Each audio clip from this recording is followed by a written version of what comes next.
जनूबी वज़ीरिस्तान में cadet college वाना पर फितनाल खारिज का हमला नाकाम। फोर्सेस ने 2 दहशतगर्द मार गिराए। ISPR के मुताबिक दहशतगर्दों के अफगानिस्तान में राबते थे। जवाबी कार्रवाई का हक महफूज रखते हैं। बुज़दिल दुश्मन ने एक बार फिर तालीमी इदारे को टारगेट करने की कोशिश की। फोर्सेस ने नापाक अज़ाइम खाक में मिलाए। वज़ीर आज़म का जवानों को खिराज तहसीन। ऑपोजिशन के एहतजाज में सेनेट ने 27वीं यानी तरमीम 2/3 अक्सरियत से मंजूर कर ली। PTI सेनेटर सैफुल्लाह बड़ो और JUI के अहमद खान ने तरमीम के हक में वोट दिया।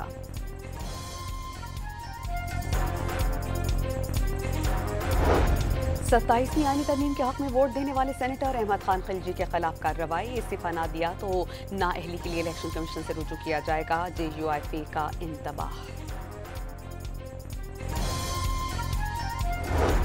COP30 कॉन्फ्रेंस में the enders to the Amazon के नाम से पाकिस्तान पवेलियन कायम। पंजाब में मौसमियाती चैलेंजेस पर काबू पाने के इक़दामात उजागर।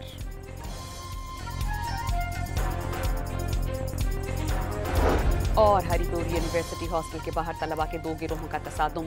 पुलिस की भारी नफरी मौके पर पहुंच गई।